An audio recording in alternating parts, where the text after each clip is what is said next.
জয় শ্রী রাধে কৃষ্ণ। শ্রীকৃষ্ণ বার্তা চ্যানেলের পক্ষ থেকে সকল ভক্তকে জানাই ভক্তিপূর্ণ প্রণাম। আমাদের আজকের আলোচনার বিষয় পৌষ মাসের শুক্লপক্ষের একাদশী তিথি।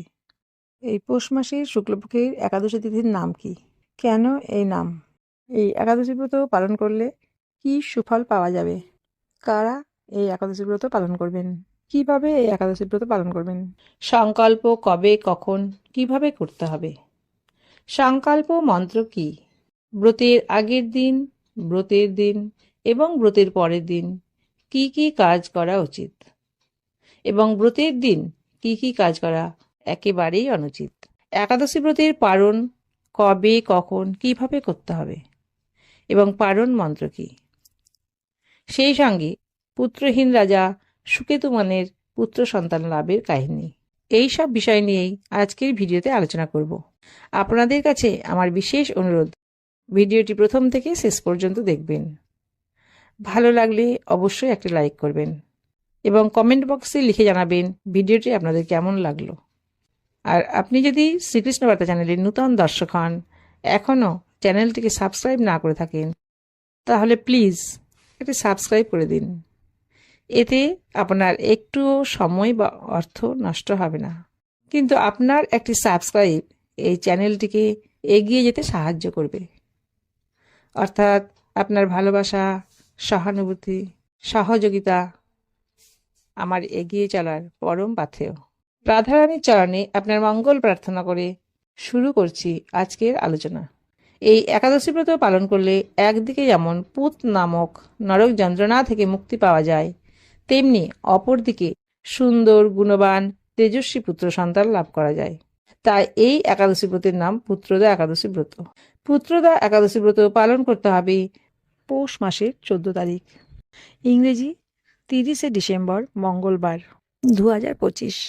কারণ দশমী তিথি ছাড়বে 29শে ডিসেম্বর, বাংলা 13ই পৌষ, রাত্রি 3:35 আর একাদশী তিথি ছাড়বে 31শে ডিসেম্বর, বুধবার, বাংলা 15ই পৌষ 2025। তাই উদয়ন তিথি অনুসারে একাদশী ব্রত পালন করতে হবে 30শে ডিসেম্বর, মঙ্গলবার। কিন্তু নিম্বাক সম্প্রদায় মতের অনুগামী ভক্তবৃন্দ একাদশী ব্রত পালন করবেন 31শে ডিসেম্বর, বুধবার, বাংলা 15ই পৌষ। একাদশী ব্রত কিভাবে পালন করতে হবে? যে কোনো ব্রত পালন করলে ব্রতের আগের দিন কিছু নিয়ম পালন করতে হয়। সেই রকম একাদশী ব্রতের আগের দিন কিছু নিয়ম পালন করতে হবে।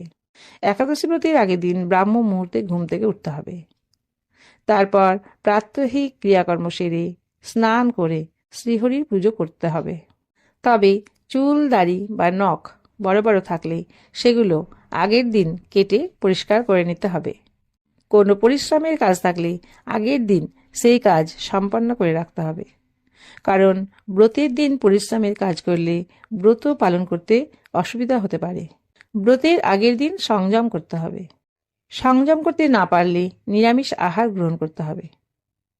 সন্ধ্যের সময় শ্রীকৃষ্ণের কাছে একাদশী ব্রতের সংকল্প করতে হবে। সংকল্প মন্ত্রটি হচ্ছে একাদশাং নিরাহারঃ স্থিত্বা অহম অপরে হহনে ভক্ষামি পুণ্ডরিকাক্ষা শরণাং মে ভাবাচ্যুত। এর অর্থ হচ্ছে, আমি একাদশীতে উপবাসপূর্বক পরদিন আহার করব।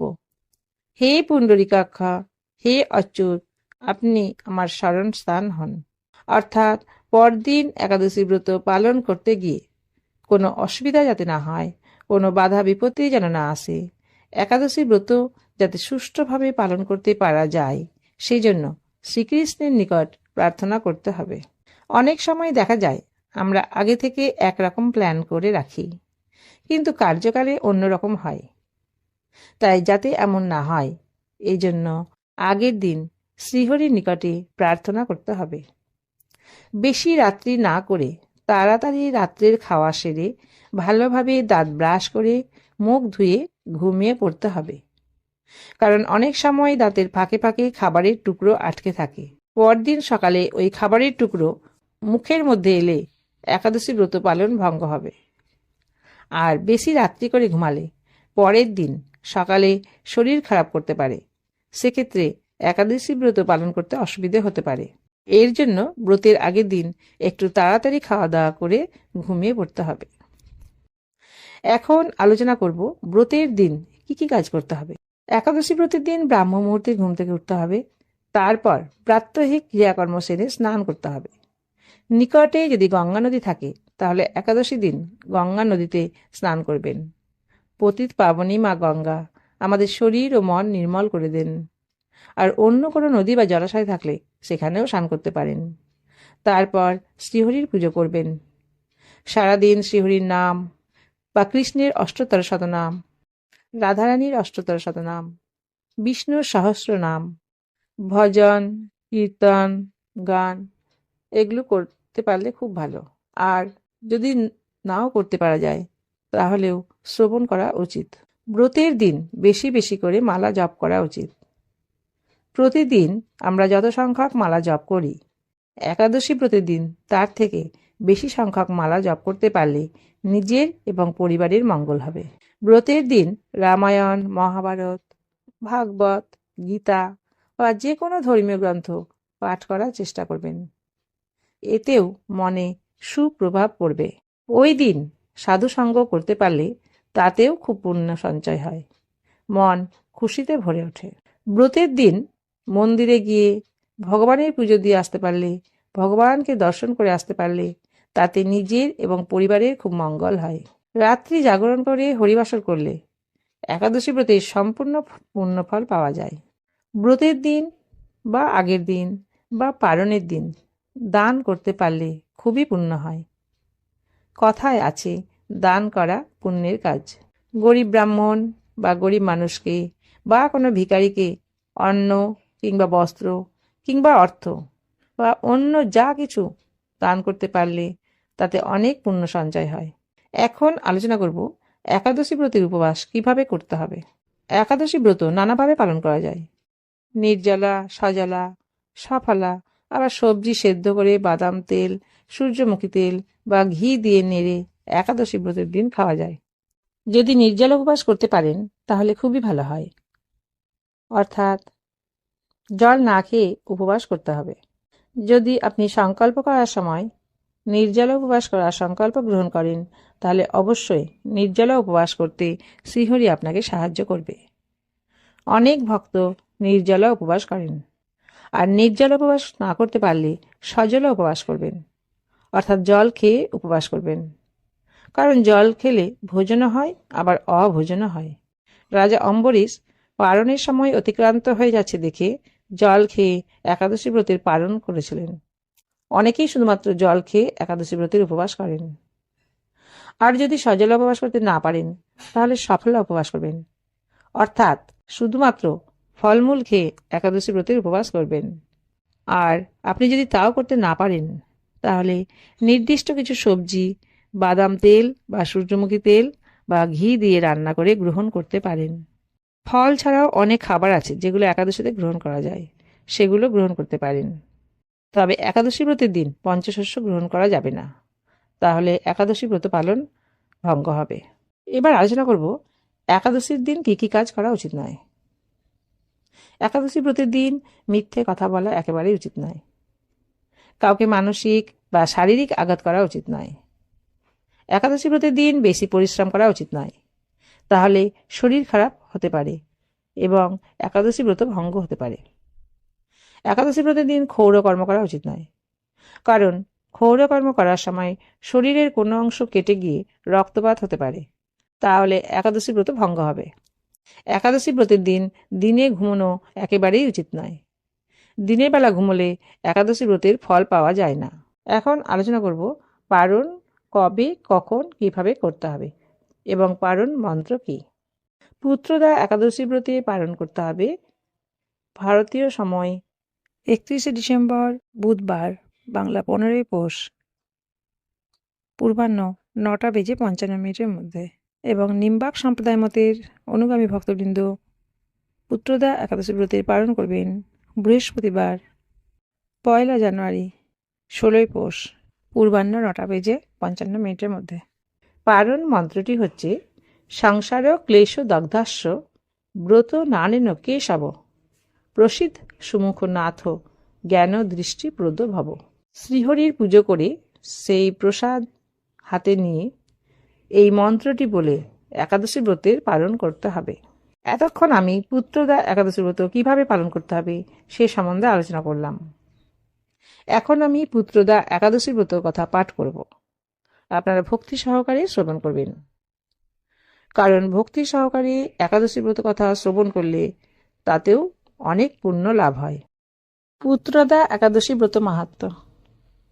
যুধিষ্ঠির মহারাজ ভগবান শ্রীকৃষ্ণের কাছে পৌষ মাসের শুক্লপক্ষের একাদশী ব্রত সম্পর্কে জিজ্ঞাসা করেছিলেন। এই একাদশী পুত্রদা নামে প্রসিদ্ধ। সর্বপাপ বিনাশিনী এবং কামনা পূরণকারী এই একাদশীর অধিষ্ঠাতা দেবতা হলেন সিদ্ধিদাতা নারায়ণ। ভদ্রাবতী পুরীতে সুকেতুমান নামে এক রাজা ছিলেন। তার রানীর নাম ছিল শৈবা। রাজ দম্পতি বেশ সুখেই দিন যাপন করছিলেন। বংশ রক্ষার জন্য বহুদিন ধরে ধর্মকর্মে অনুষ্ঠান করেও যখন পুত্রলাভ হলো না, তখন রাজা দুশ্চিন্তায় কাতর হয়ে পড়লেন। তিনি ভাবতেন, পুত্রহীনের জন্ম বৃথা ও গৃহ শূন্য, তাদের পিতৃঋণ শোধের কোনো উপায় নেই। তাই তিনি আত্মহত্যার কথা চিন্তা করলেন। পরে ভাবলেন আত্মহত্যা মহাপাপ। তারপর একদিন রাজা নিবিড় বনে ভ্রমণ করলেন। বনভ্রমণ করতে করতে দ্বীপ্রহর অতিক্রান্ত হলে রাজা ক্ষুধা তৃষ্ণায় কাতর হয়ে পড়লেন। তিনি চক্রবাক, রাজহংস এবং নানা রকম মাছে পরিপূর্ণ একটি মনোরম সরোবর দেখতে পেলেন। সরোবরের কাছে মুনিদের একটি আশ্রম ছিল। সরোবর তীরে বেদ পাঠরত মুনিগণ ছিলেন। মুনিগণ রাজার প্রতি প্রসন্ন হয়ে তাদের সেই স্থানে আসার কারণ ও পুত্রদা একাদশীর কথা জানালেন। মুনিদের কথা শোনার পর যথাবিধানে রাজা কেবল ফলমূলাদি আহার করে সেই ব্রত অনুষ্ঠান করলেন। দ্বাদশী দিনে উপযুক্ত সময়ে শস্যাদি সহকারে পালন করলেন। মুনিদের প্রণাম নিবেদন করে নিজ গৃহে ফিরে এলেন। ব্রত প্রভাবে রাজার যথাসময়ে একটি তেজস্বী পুত্র লাভ হল। এই ব্রত সকলেরই পালন করা কর্তব্য। নিষ্ঠা সহকারে যারা এই পুত্রদা একাদশী ব্রত পালন করবে, তারা পুত নামক নরক যন্ত্রণা থেকে পরিত্রাণ লাভ করবে। এই ব্রতকথা শ্রবণ করলে অগ্নিষ্টম যজ্ঞের ফল পাওয়া যায়। ত্রিলোকে এর মতো শ্রেষ্ঠ ব্রত নেই। এই ব্রতকারীকে নারায়ণ বিদ্বান ও যশস্বী করে তোলেন। এতক্ষণ আপনারা পুত্রদা একাদশী ব্রত সম্বন্ধে জানলেন, ব্রত মাহাত্ম্য শ্রবণ করলেন। ভিডিওটি যদি আপনাদের ভালো লাগে তাহলে প্লিজ একটা সাবস্ক্রাইব করে পাশের ঘন্টাটি বাজিয়ে দিন। তাহলে নতুন কোনো ভিডিও আপলোড করলে সবার আগে আপনার কাছে সেটি পৌঁছে যাবে। আর বেশি বেশি করে শেয়ার করে দিন, যাতে অন্যরাও এই একাদশী ব্রতের মাহাত্ম্য শ্রবণ করে পুণ্য লাভ করেন এবং একাদশী ব্রত পালন করার অনুপ্রেরণা লাভ করেন। আর যাওয়ার সময় কমেন্ট বক্সে অবশ্যই লিখে দিন রাধে কৃষ্ণ। সবাই ভালো থাকুন, সুস্থ থাকুন। দেখা হবে আবার আগামী ভিডিওয়। রাধে রাধে।